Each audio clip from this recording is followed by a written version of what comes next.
Hello, everyone, and welcome back to The Modern Mythmaker. I'm your host, Aaron Nichols, and today's post is called Stop Performing Pain. This is an idea that I was introduced to by the book East of Eden by John Steinbeck when I read it in 2019 and I was traveling in Southeast Asia. And it's something that I don't see talked about a lot, but I think is wildly important. And it is the idea of performative pain, which is what a lot of people who are stuck in a victim mindset are going through. Their pain is a performance, and it becomes a key part of their identity, and they act it out over and over and over again, and they don't know how to let it go because it's become such a core part of who they are. There's a couple quotes that I wanted to start with for today's post. They are written in today's email on Substack as well, if you want to take a look. The first is, "You will come to know things that can only be known with the wisdom of age and the grace of years. Most of those things will have to do with forgiveness." Cheryl Strayed. We then have "Forgiveness is the release of all hope for a better past" by Buddy Wakefield. And "Bitterness is always a failure of imagination." And that's one of mine. I'm very happy to take credit for it. But the big idea today is you don't actually realize how much the pain you carry holds you back until you actually let it go.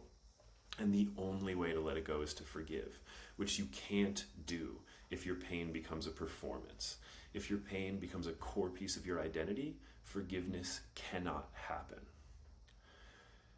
I grew up religious, and I left the church when I was in my late teens.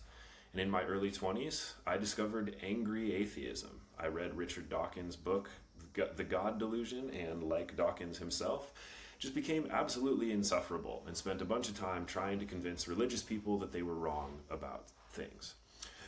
A lot of people who grew up evangelical speak about their religious trauma.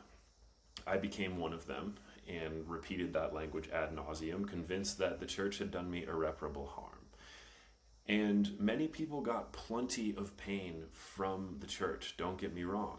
There was a lot of really awful stuff that went on, like sexual repression disguised as purity culture, telling kids that they were like chewed gum or tape that had lost its stick if they had sex before marriage, that they were never going to be loved or be capable of love if they lost their virginity before marriage.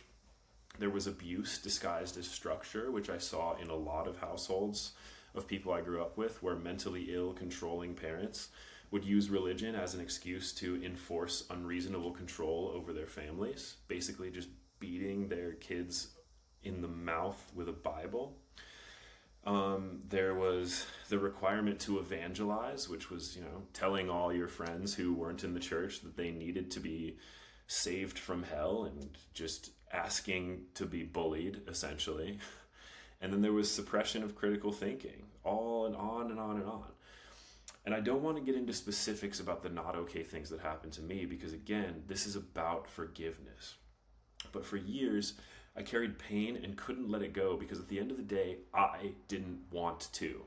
I got attention from having this big, tragic story I could tell about my upbringing, and so I based so much of my identity on it. I carried anger at my parents and at the church and at pastors, and it feels silly now knowing that that religion is what brought my parents together, and that they believed they were doing the right things and that they loved us. But it's true, I couldn't let it go. And for years, when I told my story, my religious upbringing was always at the core of it. How it had hurt me, how I was traveling to heal from it. And if you tell any narrative enough times, it will become a key piece of your identity. My pain became an important part of my story, but it was a performance. Trauma-based storytelling is the bedrock of a victimhood mindset. It's impossible to live a good life if you believe you're a victim. As someone who's on the other side of it, I can tell you that forgiveness is the only way out of it, because any other path means giving people control over your life who don't even know that they did you wrong. Online and in person, I see people who have been hurt desperately trying to convince others that the fact they've been hurt means they'll never be okay again. And I was in that boat. And if this is you, here's what I wish someone had told me. What happened to you was not okay. And if you let your pain and trauma become a core piece of your identity, rather than forgiving what was done to you, you are actively engaging in self-harm. Forgiveness doesn't mean that your abusers get away with it. Forgiveness means that you get to live well despite whatever happened to you. The quote that made me think about performative pain from John Steinbeck is this: "Do you take pride in your hurt? Does it make you seem large and tragic? Well, think about it. Maybe you're playing a part on a great stage with only yourself as audience." And that's from East of Eden. Pain is very real in the moment. As soon as a traumatic event happens, we feel pain. This is normal and healthy. Anger at those who hurt us is normal and healthy. But there comes a point where you have to move on with or without justice or apology from those who hurt you. I know it's scary because it can feel like leaving a part of yourself behind, but I promise you, it is the best work you'll ever do. Thank you for tuning in today. This has been The Modern Mythmaker. If you're watching on Substack, it would mean the world if you could just send this off to someone else. If you are watching on YouTube, please subscribe. And if you're listening on a podcast platform, please take a second to leave us a review. It is the only thing that helps something like this grow.